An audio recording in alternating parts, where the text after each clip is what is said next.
Okay, ladies and gentlemen, I think we understand that Anne is not far away and she'll slip in quietly when she gets here. But in the meantime, I think we can crack on with the meeting. It's great to see so many of you here this evening. My name, by the way, is Willie Hunter. My job this evening is simply to take you through the process of the AGM. Here we are gathered less than 24 hours after Hearts, I think the technical term is humped Rangers at Tynecastle, which puts us all in a very good mood. And it's a big night, obviously, for the foundation, the AGM, but as you'll have seen from your glance outside, it's also a historic night in the history of the club as we see the trust for the new stand going up and being secured. I think by the time we've finished this meeting, the stand will be complete and everything will be done out there. So if I could just quickly advise you what is going to happen this evening. Shortly, I'm going to invite Gary Halliday. Gary has, along with one or two others at this top table, been involved with the foundation from its very inception. He is one of the driving forces behind it. Sits on the board, and he is the interim chairman at the present time.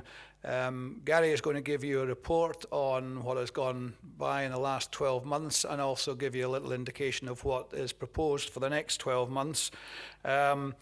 Assuming that Anne arrives in time, I will then invite her onto the stage. As I say, Anne is here as a guest of the foundation and not in any official capacity, but it would be churlish of us not to invite her onto the stage and have a chat with her and see what her thoughts are about the current position of the club and the way forward. So we'll do that as soon as she arrives. Gary will then come back up and present the accounts of the foundation for the last 12 months. And we will also have a question and answer session. So you will have an opportunity, ladies and gentlemen, to ask any questions that you may have. The questions being directed at the board of the foundation as opposed to Anne, who, as I say, is here in a guest capacity. Part of the process this evening is the election of one further director to the Foundation of Hearts, and you'll probably be aware, if you've read any of the press coverage, that Stuart Wallace is proposed as a director of the foundation, assuming that he is elected tonight, and that's up to you at the end of the day. There will be a board meeting afterwards when I think he will be officially confirmed as chairman, and Stuart is here with us tonight, and I would obviously invite him onto stage and we'll have a chat with him about the way forward as far as he sees it. And we'll finish off again with another question and answer session at the end. So there's plenty of opportunity for you to do that. Now, could I just mention to you, as far as the questions and answers are concerned, that the proceedings tonight are actually being taped, they're being recorded just for posterity as much as anything else, and so we know exactly what was said. So if you do have a question for the board or anybody on the board, we'll bring a microphone across to you before you ask the question. Two things: one, wait till the microphone arrives, and secondly, if you could announce your name before you ask the question, that would be great. So without further ado, I'll take a seat now and I'll invite Gary Halliday up here to give you a report on the last year of the Foundation of Hearts. Gary.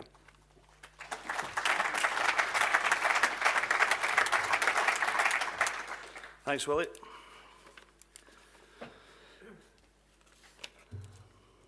I know Anne's hands-on, but Weldon's taking it to the extreme. Welcome, ladies and gentlemen, the third annual general meeting for the Foundation of Hearts. As Willie says, my name's Gary Halliday. I'm the interim chair of the Foundation of Hearts, and the first formality of the AGM is to check we have a quorum for the AGM. The quorum, as per our articles, has to be 51 members. That's 5-1. I can see there is sufficient numbers, so I can officially declare the AGM open. Sorry, I've just been passed a note. If you've got your car parked in the Tynecastle High School, the gate's shut at 8 o'clock, so curtail your questions at the end. I would expect the AGM to last 45 minutes or so, maybe more. The format for the AGM is as follows. I'll introduce my fellow directors. I will give our report from last year and the coming year. Anne Budge will then hopefully have arrived, and Willie Hunter will have a short interview. And then finally we'll move on to the formal issues, presenting the annual accounts, open up the floor to any questions on the accounts. Following this, we will present the resolution to appoint our new director. There will be an opportunity to ask questions on anything FoH after that. So we put on quite a party, as Willie says. We won 4-1 last night, and we've managed to get the truss in place. It was meant to be last week, but I told them to delay it till tonight. So I hope you've got some great photographs and get them out in the social media. Before I move on to introduce my fellow directors, I would like to take this opportunity to thank Brian Cormack. Brian Cormack for his service to the Foundation of Hearts. Brian stepped down as chair of FoH and the director of the club due to his work commitments. As well as being a fantastic chairman and director, Brian is also a founding member of the FoH. Brian worked tirelessly for many, many years to help save our football club. And although he deserves his break, he will be sorely missed. If ever there was someone we could all rely on to provide an ear for our rants, moans, groans, ideas, any time, day or night, Brian was that person. However, many times during the early years, things seem hopeless, but Brian's passion, drive, commitment, and can-do attitude to the Foundation of Hearts and Heart of Midlothian Football Club ensured we still have a football club to support today. Brian, you are and always will be a Hearts legend. We thank you. Wish you all the best.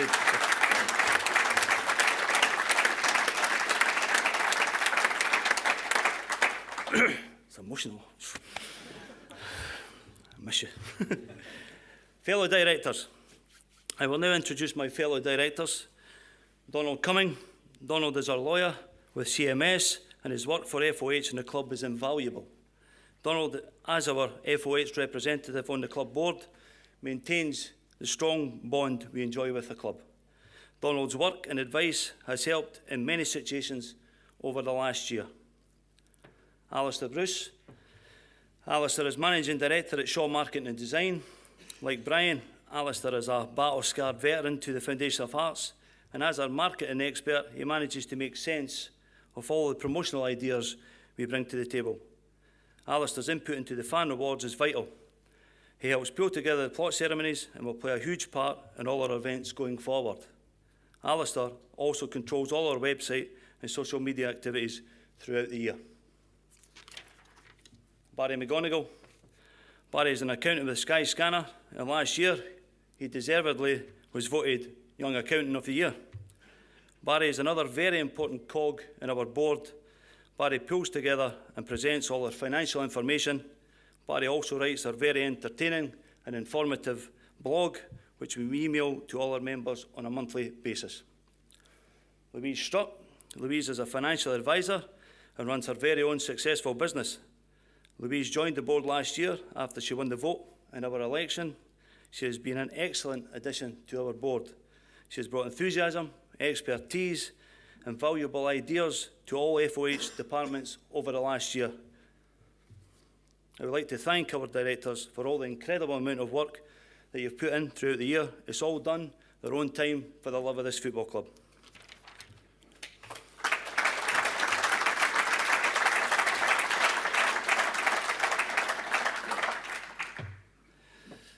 I now want to thank a couple of people who have helped FoH throughout the year.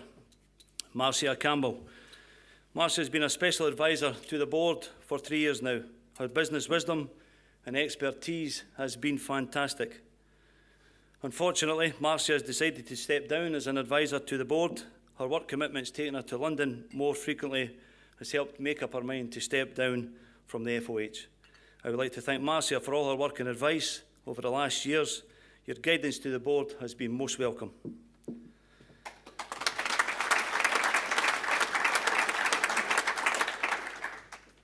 Darren Johnson.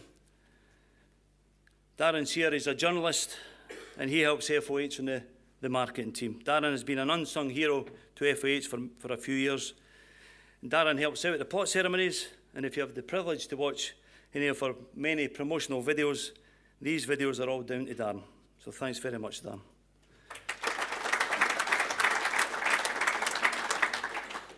Finally, I'd like to take this opportunity to pay tribute to Robert Wilson.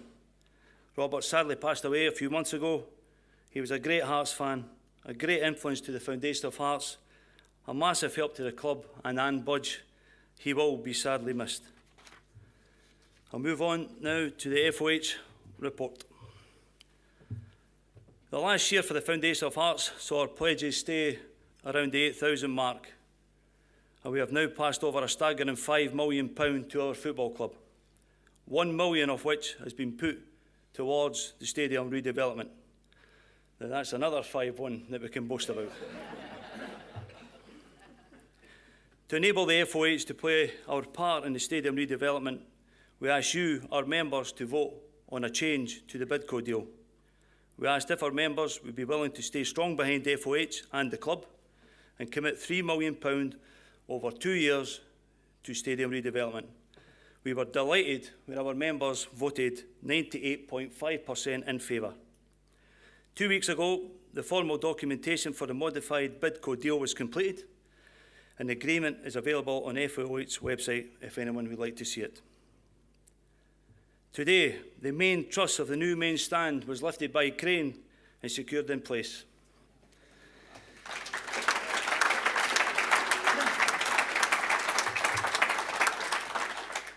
This is a phenomenal achievement for all concerned, and everyone at the club, the foundation of Hearts, all Hearts fans should feel very proud in the part we've all played in taking on this historic stadium redevelopment.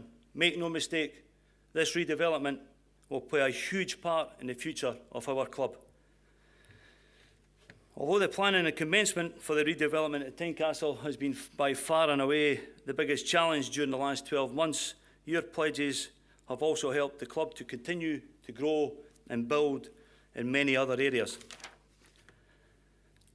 The new museum. The new museum opened a museum fitting for a history of our club. Your place in the museum and your place in the history of this club is secure. In the future, we hope to have an interactive area for FoH members within the museum. However, these initiatives cost money, and it will take a bit of time for these next steps. Big Hearts, our club's very own charity. Big Hearts concentrate on kinship care, and your pledge during the last year has helped Big Hearts make a difference to children's lives right here in the community. The Memorial Garden. The Memorial Garden continues to make a difference to Hearts fans. As you're aware, money bequeathed to FoH helped build the Memorial Garden, and many fans during the last year have found a way to remember loved ones in a special corner of our home. These are just a few examples of the work Anne and her team are carrying out. With Anne's leadership, backed by the Foundation of Hearts and all Hearts fans, this football club goes from strength to strength.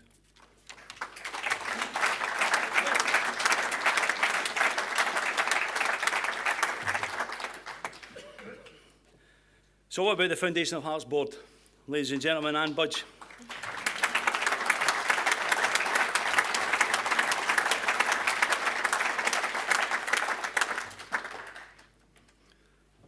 Well, we're just saying, Anne, I know you're hands-on, but doing a bit of welding's taking it too far. So what about the Foundation of Hearts board? What have we been up to for the last 12 months? How are we helping you and helping the club? Well, we continued with our fan rewards, concentrating on the very well-received souvenir plot ceremonies. We have our 14th plot ceremony this Sunday, and everyone that attends these ceremonies leaves with a big smile on their face. We have communicated with our members in various forms over the last year: email, the website, social media, Barry's blog, and some interesting and fun videos are among the ways we have hopefully helped communicate with you, our members. Our videos have been a great success, my personal favourite being Daniel Morrison, our young ambassador, asking Craig Levine if he's ever had the hairdryer treatment from Anne Budge. I don't know if he answered the question in the end. We've spent a lot of time working on our governance document, and we are delighted this document is now in the final stages. It will set out the proposed governance framework for the Foundation of Hearts and the club once the shares in the club change hands. We aim to release this document for comment from our members within the next few weeks. Please do read the document and participate in the discussion. We also continue to man the reception area before home matches. This helps members come along and ask questions or just pop in for a chat. However, we are now currently homeless as someone decided to knock down the admin block. However, in the future, we'll be manning a kiosk on the concourse. We also hold many marketing meetings throughout the year.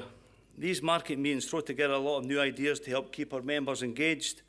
The meetings help us develop new ways to maintain and grow our membership. Martin Jesper from the club attends all our marketing meetings and is a great help in communication and action from a club perspective. Some of the latest ideas, all under the From These Foundations strapline, which we introduced a few months ago, will be actioned very soon. Also in the last year, we've been approached by many other football clubs from around the UK for advice and help on how best to achieve fan involvement within their clubs. Other clubs look upon us with envy. Last year, Brian Cormack and I had the opportunity to present the FoH story at a conference at the Newcastle United Supporters Trust. Among the other clubs presenting their case were Newcastle United, obviously, Leeds United, Manchester United, Carlisle United, Durham Cricket Club. We showed off our tribute kit. In our video, we described how you, the fans, saved our club and continue to help build our club. All these other clubs were blown away by your commitment and determination. You are a success story. And although we should never look back, we should always be proud of how far we've come. So what of the coming year? What do we hope to achieve in the next 12 months? How do we aim to help the club and you, the members? Well, first and foremost, we've listened to our members, and we know there are some areas we can improve on. For example, fan communication and engagement. We have upgraded our website, and this will not only make the site responsive on mobiles and tablets, but will also help fans change their pledge by a click of a button. Hopefully always an increase in pledge. The monthly blog will now be a newsletter, and we will communicate with the members as and when we have news. The first newsletter was released this week. Barry and Darren will continue to work together over the next 12 months to keep the members engaged on all things FoH. The fan reward scheme has seen some members incur a delay in receiving an invitation to the virtual plot award ceremonies.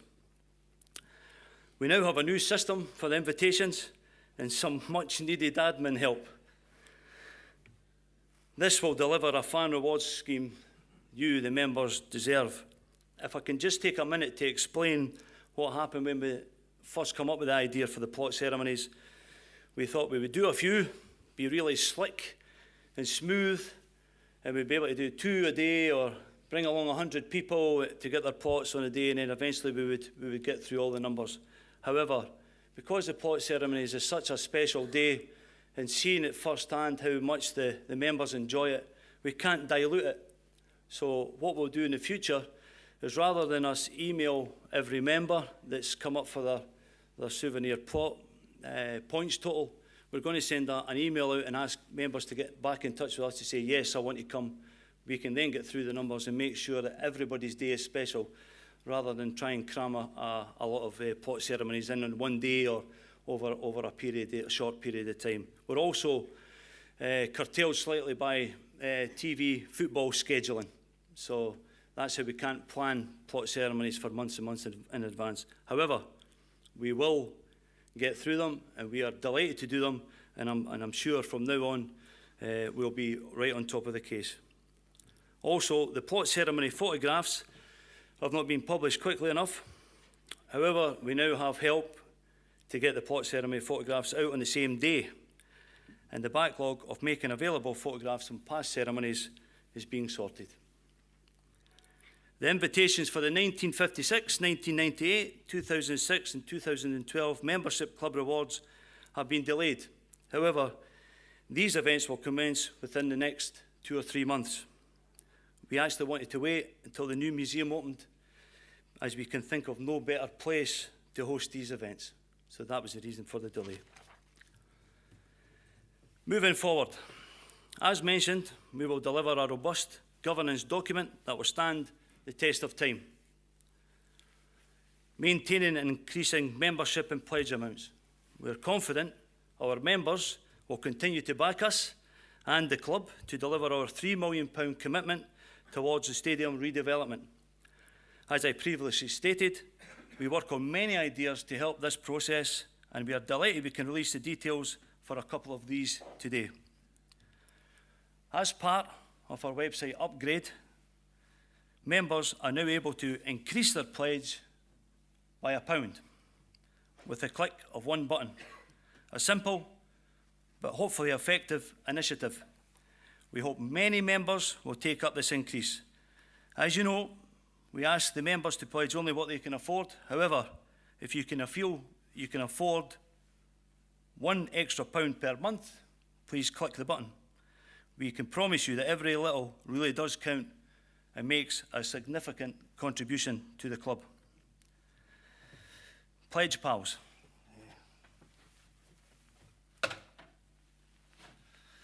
We have some money can't buy gifts.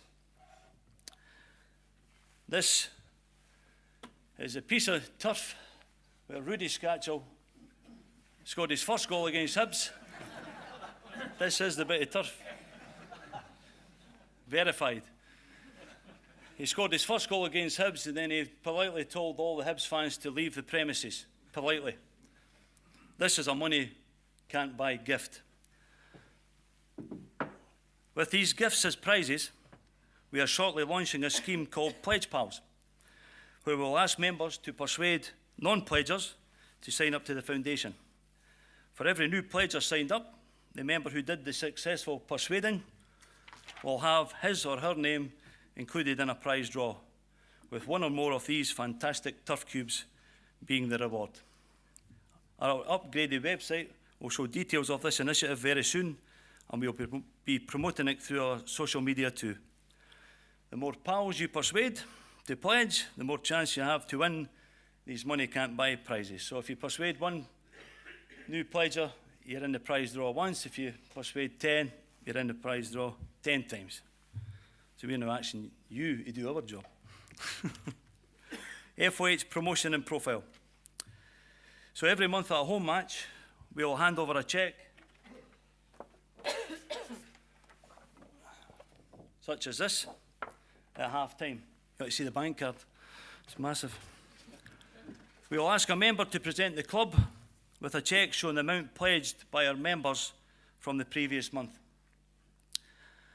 We are working with the club for the first cheque handover date. Hopefully we can pull it together for the first cheque to be at half-time against Hibs. And this first cheque will be for £1 million. That's the amount of money that we've handed over to the stadium redevelopment so far. The backdrop to the cheque handover will of course be our new main stand truss. What a wonderful scene and view this will be, especially from the Roseburn stand. Members survey. We are looking to put together a survey for the FoH members in the near future. This is to give us more information and knowledge of key issues and views of the pledgers. This will be extremely helpful for planning how the foundation moves forward over the coming months and years, and highlights how important we believe it is to continue to listen to what pledgers are saying and thinking. Again, we'll be letting people know about this when the project is ready to launch. Roadshows. In the past, we used to visit supporters clubs all over Scotland and spread the FoH word. We hope to resurrect this idea over the next year. Young ambassadors. Daniel Morrison is our first young ambassador, and we will add more young ambassadors during the next 12 months. We are developing ways for the Foundation's young ambassador to promote FoH. Overseas ambassadors. A way for overseas members to promote the Foundation of Hearts within their communities. This initiative has been on the table for a couple of years now, But this year, we hope to push on with this project. Club recognition. We're currently working closely with the club to recognise our members' fantastic commitment to the stadium redevelopment. We have some great ideas on the table, and we hope to announce these in the near future. So all in all, we have a busy year planned. We will continue to work closely with the club, communicate with our members, maintain our current membership, and endeavour to increase our membership. I'm going to ask Willie now to come up, and I'm going to welcome Ann Budge to the stage to have an interview.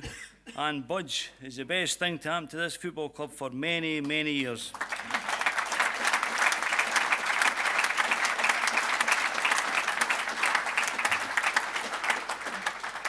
She is a fantastic businesswoman and a Hearts fan. The way she's turned her club around over the last 3 years has been astonishing. Ladies and gentlemen, Ann Budge.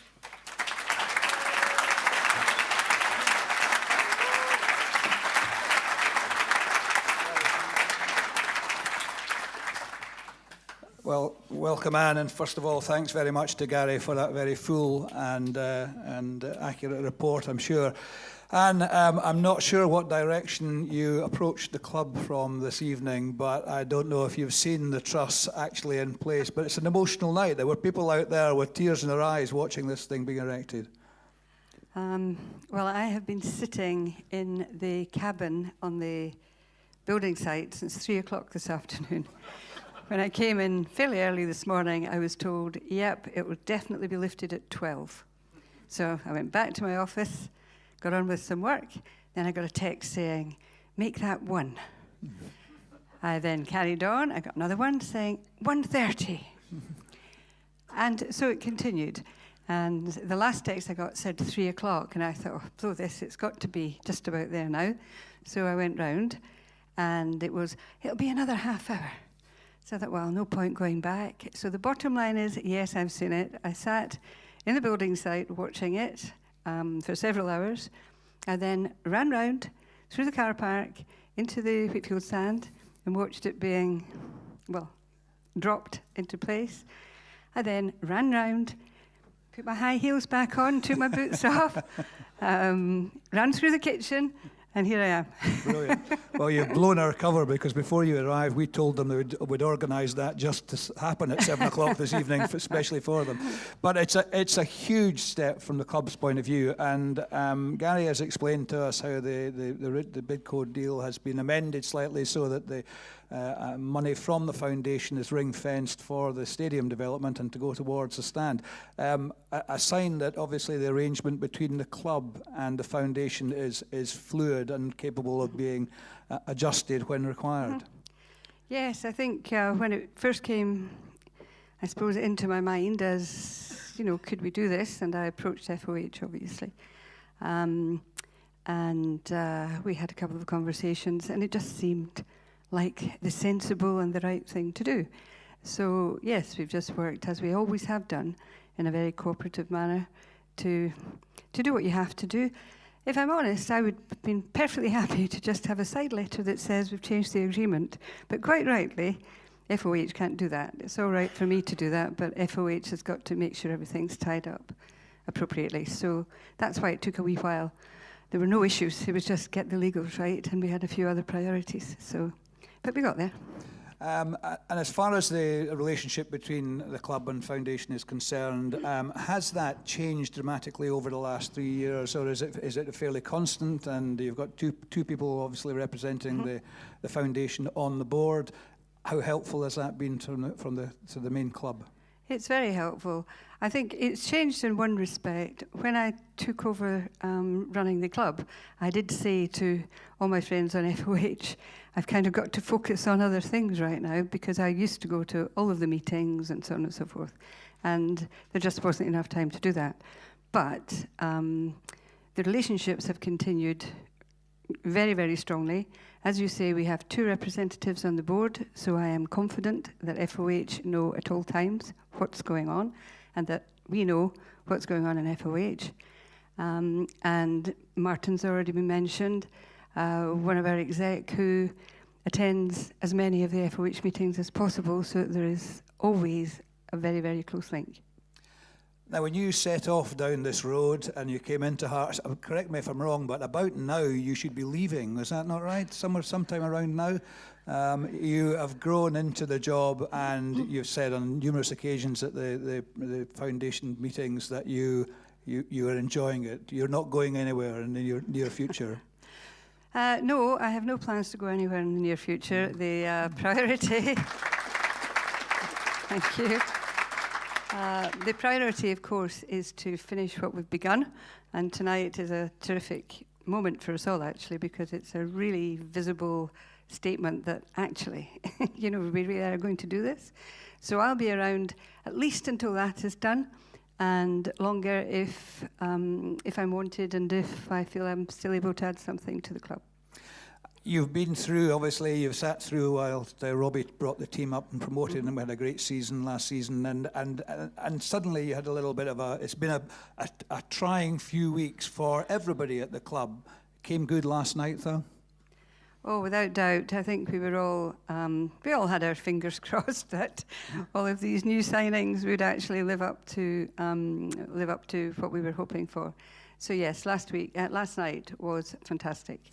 Your involvement in these things, are you constantly informed, or are you deeply involved in the transfer and bringing people to the club? Yes, I think the short answer to that is I am deeply involved, because I do have to manage the purse strings, and I try and keep as tight a handle on that as I can.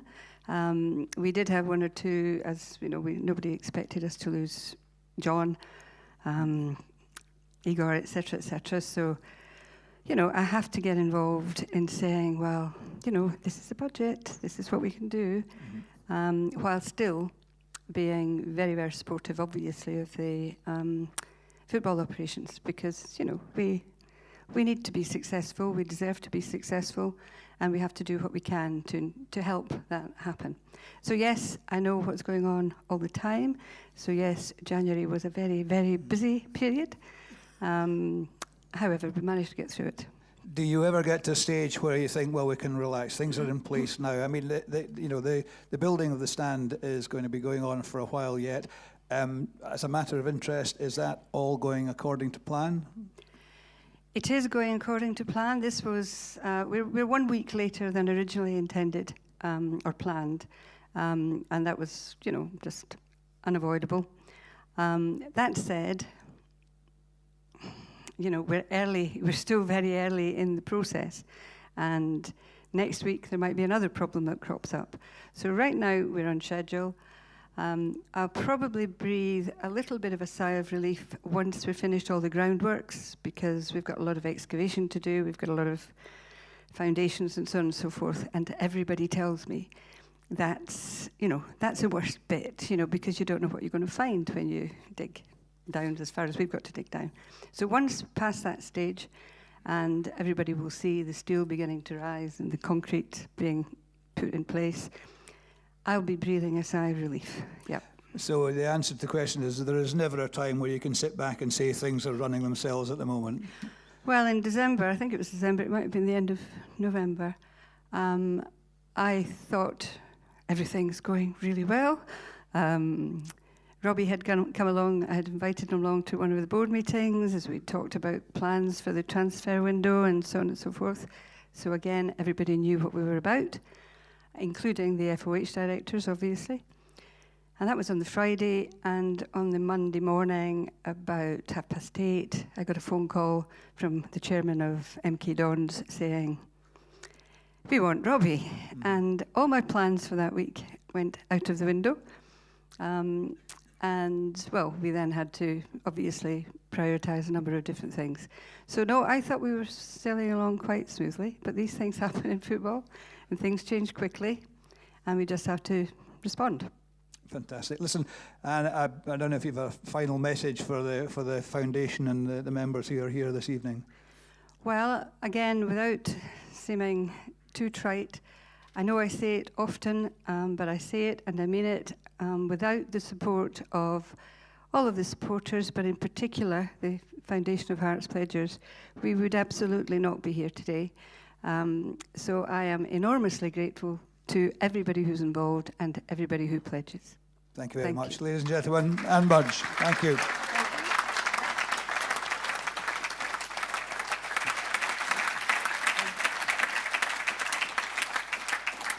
Thanks very much to Anne, and we'll now move on, and Gary will be back up on stage to present the annual accounts. Thank you, Gary.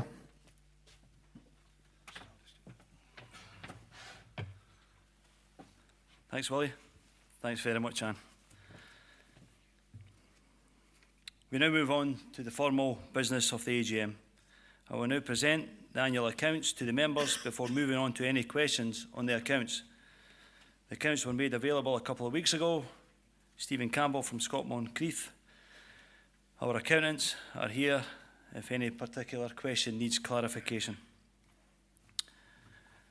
Membership has remained around the 8,000 level during the financial year to June 2016, and an average number of monthly pledgers was 8,011, up from 7,998 in the previous year. The accounts show that total donations for the year were £1,545,280, which is lower than last year's total of £1,660,192, but that drop was due to a bequest received in June 2015 for £108,726. We have complied with the legal agreement with Bidco, and at June 2016 had paid over 4.3 million to the club, which represents 96% of donations received. 250,000 of that total was paid towards the Tynecastle redevelopment project. And I'm pleased to report that since then we've paid over a further 875,000, taking a total contributed to the club above 5 million and the total paid towards stadium funding to over £1 million. That's an astonishing amount of money that has gone directly into the club, and every single person in this room deserves massive credit for being part of making that happen. We are well on track to achieve the £3 million contribution to the Tynecastle redevelopment project. However, we need the ongoing support of all our pledgers during this time more than ever. Any drop-off in members will impact our ability to meet our funding target. Since the end of the financial year up to the current date, we've observed a slight decline in pledgers. Average monthly pledgers in the last 7 months were 7,968. However, as revealed, we have a number of marketing initiatives set to launch in 2017, which are aimed at pushing the pledge figures back up. Members have been in touch with ideas to increase pledge amounts and membership. We discuss these at our marketing meetings, and if feasible, we implement these ideas. So keep them coming. So the message for now is we're on track, but we absolutely can't be complacent.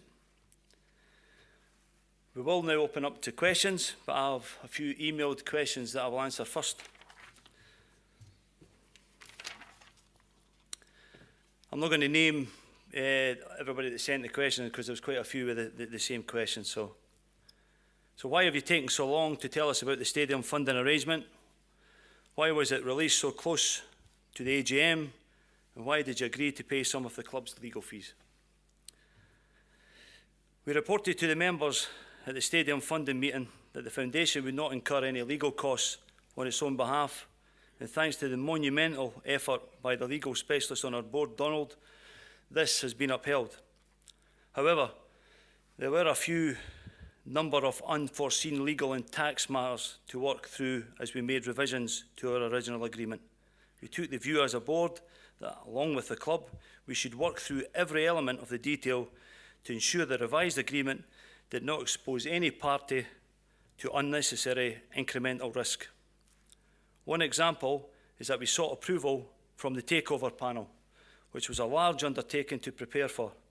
Whilst this was not strictly necessary right now, in doing so, we have protected the foundation against the risk that in the future we be required by law to purchase all the shares in the club at the point we acquire a majority shareholding.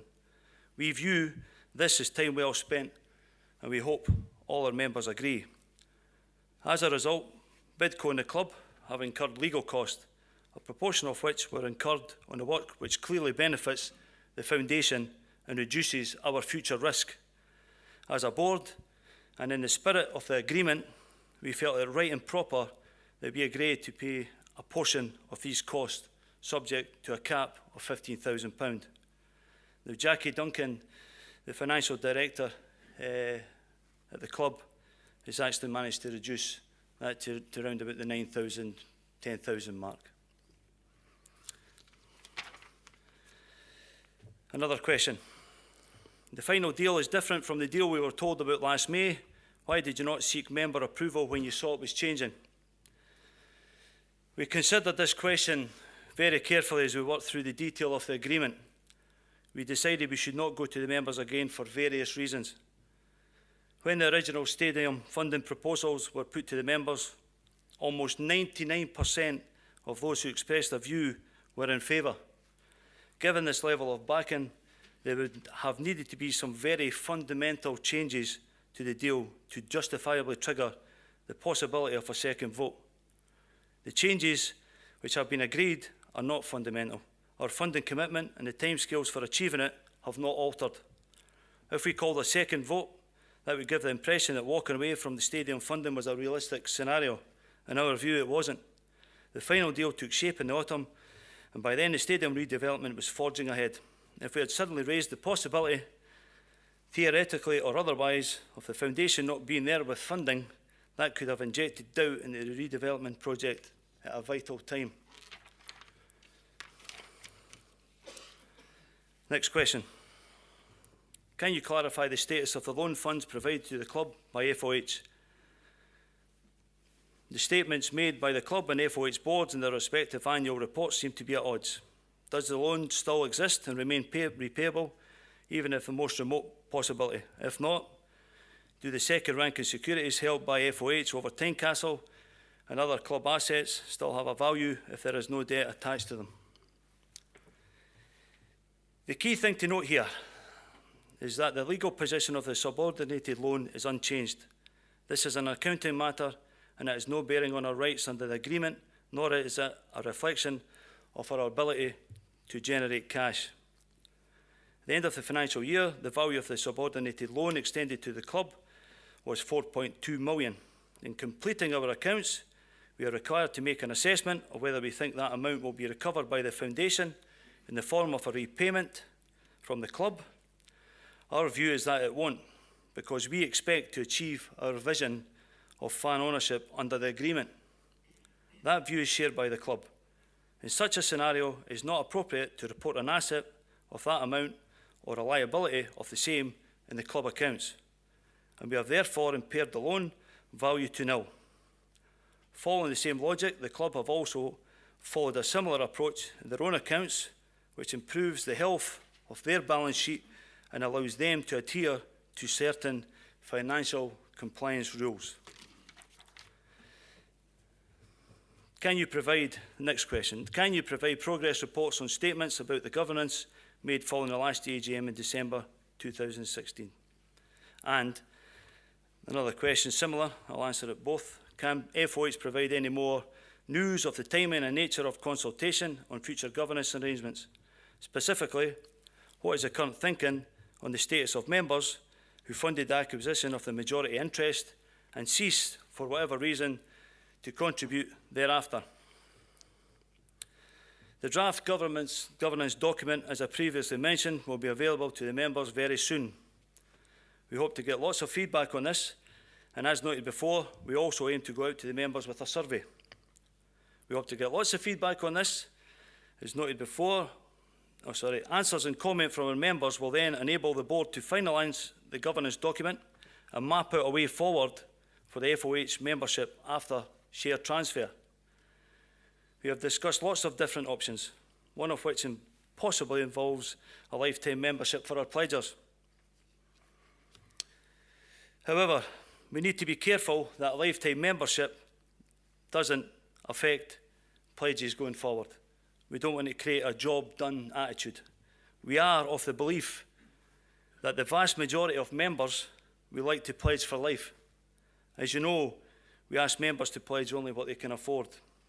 and the result of your commitment has £1.5 million per year coming into the club. So why not keep that going? There will always be ways to improve and build Heart of Midlothian Football Club. We only built a vehicle. It's up to the members how far you want to drive it. And so far, you're definitely driving it. Okay, we'll move on to questions from the floor. I think we've got a couple of microphones. So, any other questions on the accounts?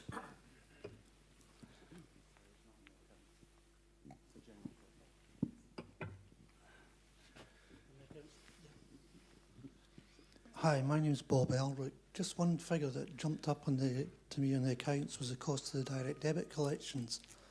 Is there any thought for taking these in-house rather than putting them through a third party? I'll let Barry come up and answer this one. Thanks very much. Thanks for as the accountant on the board, the only time I get to speak is when someone asks a question on the account, so I appreciate you doing that, sir. We use Go Cardless to collect about 97% of our pledges, and our arrangement with them is actually very low. They charge 1% commission, which, as far as I'm aware, is the cheapest that we can get. Standing orders are a small number of pledges that come in, and the banks charge us a standard rate for that. There are a number of pledgers who pledge via PayPal. The rate for that's 5%. So in my view, we're doing as best we can to get the best deal. There will be fees incurred in any transaction of that nature when it's collecting money on someone's behalf. If there is anyone in the room that pays via PayPal and has the ability to switch to pay via Go Cardless, then please consider it, because it will certainly save us money. Does that answer your question? Yeah, thanks. No problem. Any other questions? And I may obviously just keep deflecting it to Barry, which is great. Any other questions on the accounts? No? Okay, I'll move on. We now move on to the final formal part of the AGM. After Brian stepped down as chair and director to FoH, it became apparent the election process for this AGM would involve the election of a new director who would also act as chairman to the board. We believe the role of chair of the Foundation of Hearts should be an honour. It is a position we think should be held by an individual with experience at the highest level and the ability to lead us towards our ultimate aim. As such, we felt an obligation to perform our own search for someone of appropriate calibre. Stuart Wallace very much fits the bill. We could have taken the decision to co-opt Stuart onto the board, but in keeping with our ethos of member involvement, we took the view that the most transparent approach was to propose Stuart to our members while still allowing anyone to stand against him for the position should they wish. As Stuart was unopposed, no competitive vote had to take place. I will now invite the members to vote by a show of hands on a resolution to elect Stuart Wallace as a director to the Foundation of Hearts. All in favour of this resolution? All against? Thank you. I declare this resolution duly carried. Congratulations, Stuart.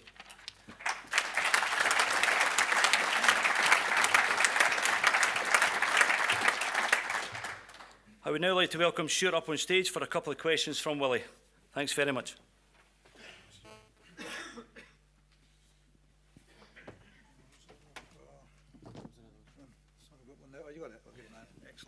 Stuart, first of all, congratulations. We didn't even ask you to leave the room just in case, but thank you. Heartsman, 4 generations, I think you said. Is that right? 4 generations? Yeah, I was having a debate with my dad, who sat just down there, where I put in my election address that I was a 3rd generation Hearts supporter. We actually tried to work it out because my grandfather, my dad's dad, was born just about 200 yards that way, I think, in the old pen that was towards Dalry Road. But we think, given that that happened, his father also was a Heartsman. So it goes back 4 generations, with the 5th generation now firmly in place. So, I mean, you have achieved a lot in your business life. A tax consultant, head of tax at Pricewaterhouse, yeah. PwC. And this is something completely different. This is left field. Rank this amongst your achievements coming onto the board. No pressure. So a bit blown away, but I mean, it's the moment of a lifetime, really. You know, I've had a fantastic career with PwC. It was in truth, it was the first moment that made me pause and look at my wife and say, so when's my retirement date? And really took stock to that degree. But the biggest thing with it was, it would be wrong to stand up here and not comment on a few people, I guess. When Gary first came to me, I was actually driving around the city bypass on the way home from London, and I thought he was ringing me up to sound me out when he told me what was going on about who the candidates would be. And then he told me that, you know, the board were interested in having a discussion with me. Brian and Alec, I talked to from very early in the days of the foundation. I've been great friends while this has been going on. The entire board got behind my nomination. Anne, Martin and the club put their voice behind it. I think I saw Doogie earlier from the Save Our Hearts guys who got behind it. Jambo's Kickback got behind it, and that was important to me as all the different sort of supporter groups made clear their support. But I guess family and friends as well. You know, my cousin Andrew's here tonight, been with me every step of this way. My sister Linda, we stood together at some match at Dens Park many years ago, but thankfully stood there when it was 5-1 as well. So we've had our days. And I guess most importantly, my dad, as I said, my dad's auntie lived in White Park, just about 100 yards away, and he brought me to my first match, which we think was Hearts 3, Ayr United 1 in about 1972. So I think to have that level of support come behind you, that was really what made me stop in my tracks and say, this is just a great moment. I have to step forward now and do it. Most of the people at this top table, Stuart, have been involved in Foundation of Hearts since day one. Now, you haven't been. Now, you see that as an asset, a fresh pair of eyes, somebody coming in without any baggage to look at things with a fresh perspective. Absolutely. I mean, I think the thing that gets you, the board invited me to sit in the last board meeting as a guest, just to observe how things happen. And I think what gets you is the passion that everybody on the board's got, the ideas that are already there, the ideas that fly around. Yeah, you know, I was involved, the foundation had gone public, and I remember ringing Alec up on a specific issue, just cold, and got involved then and got involved later with the club around the Save the Children deal. But Gary, when him and I were spending, you know, many evenings on the phone together about some of the ideas, was saying it's fantastic having some fresh blood. It's like, I think he said, it's like the early days of the foundation when that excitement was there. We were throwing fresh ideas about, some of which were probably nonsense, but some of which might actually fly. A bit like the stand out there, the framework is in place, the foundations of Foundation of Hearts are solid. Do you see coming onto the board the situation just to carry on as normal, keep things moving along, or are you excited about the prospect of taking things further? I think, I mean, if in my election address I said, and probably in common with a lot of fans, said, look, you know, given where we've been, even with the success over the years, it feels like there's a next level to the football club. I mean, I think the role of the foundation is an odd one. At one level, we were talking about it earlier, saying, well, let's be honest, there's 8,000 fans and pledgers we're representing, so it's our job at one level to hold the club accountable and report back to the 8,000 fans. But I think it's really important that we work hand in hand with the football club, that we go every step of the way, that we match the ambition of the football club I've talked about, that we ease what the club's trying to do through the pledges. So I think there is a next step up, which I would love as chairman of the foundation to help the club achieve that. But I think, you know, if you sat in the stadium last night, you could see that next level. It was breathtaking. I mean, for me, I kind of walked out thinking this is going to be some ride, you know, hold on. But if we're going like last night, it's going to be fantastic. So yeah, exactly. Excited about the prospects moving forward. You listen to Gary's report. I suppose the cynical people from outside might say, "Well, you've plateaued. You've got to the 8,000 mark, and that's it, and it may just start to dwindle." Do you see that as one of your biggest challenges going forward? I see it as a challenge to continue to drive pledge numbers forward. I don't see it as the biggest challenge. The reason I say that is I think Alistair was telling me that on social media, because of the account we've got, you can see the reach of some of the tweets that go out, for example, and some of the Facebook items that go out. When things are really happening at the football club, the reach on Twitter is something like 50,000 people. So you look at that 8,000 and you kind of say, well, you know, there's 50,000 people we can go after. I think you have to recognise that there are fans there that are on low and middle income. So we need to find a way for them to contribute and feel part of this. But there's certainly, you know, a stack more to go after. And I think that the thing that struck me, and Gary alluded to it earlier, I dropped an email to a chap called Eric Samuelson. Eric's the chief exec at AFC Wimbledon, the club that sort of rose out of the ashes of some mob called MK Dons when they moved up to Milton Keynes. And Eric is a former partner at PwC, where I'm based, but gave that up to go and be chief exec at AFC Wimbledon. And in a heartbeat, he came back to me when I emailed him cold to say I'd love to buy him a cup of coffee. He said, I'd love to talk to you, Stuart, because Hearts is one of the models that we look at as well, and we'd love to hear what you've got to say. So that's a measure of where we've got to as a supporters movement. Great. Stuart, all we can do is wish you all the very best on the board, and I think I understand you will hopefully be appointed as chairman very shortly, and if officially appointed. It's exciting times. I think it's not just about the team on the park, it's about the team here and everybody working together, and presumably that's what you're hoping to carry on. Absolutely, hoping to carry it on, but you know, it's I think the board at the foundation all view this the same way. It's an absolute honour to represent the supporters and the pledgers, and I feel very humble about it, but I'm very excited about it. Stuart, thank you very much, ladies and gentlemen. Stuart.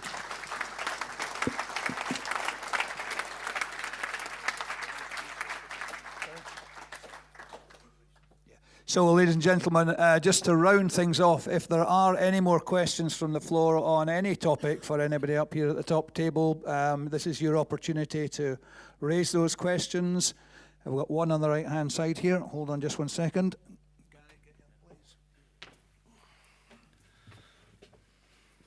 David Drummond. Gary, you mentioned in some of your early remarks that some initiatives like plot ceremonies had been delayed because of lack of admin support, and I'm just wondering, with 8,000 pledgers here, there might be some of us with some ability to donate more than just cash, skills, expertise, time. It's worth asking, if you're needing help with anything, there's 8,000 people might be able to help.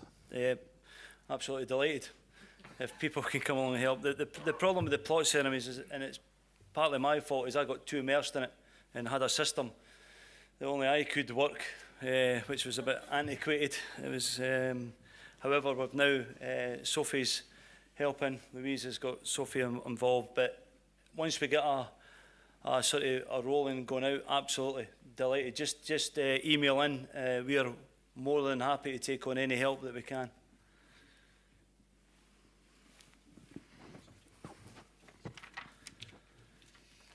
Hi, my name's Elaine Wiley. It was just actually a comment and actually about the plot ceremony. I attended one recently and wanted to say what a fantastic experience it was. It really meant a lot to me. I would be donating my money, you know, whether there was a reward like that, but it was something really special. And if you are able to donate enough to get a plot ceremony, please do it. It's really worthwhile, and thanks very much to everyone that's involved. Thanks very much.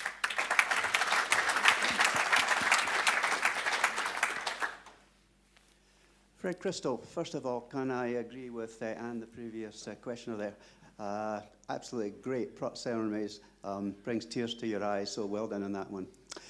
My question is far-reaching. It's about next season. It's controversial, but here goes. When Hearts eventually qualify for Europe next season, can I appeal to the foundation, to appeal to the club, not to consider playing the games that we need to play away from Tynecastle because of the problems with the main stand? Can I appeal to the club to consider Easter Road? It's controversial, but do we really want 10, 15, 14,000 in Murrayfield? I don't think so. Can we lay aside our prejudices for once and consider Easter Road?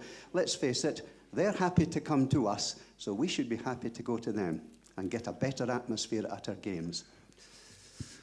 Controversial. That went down well, Gary.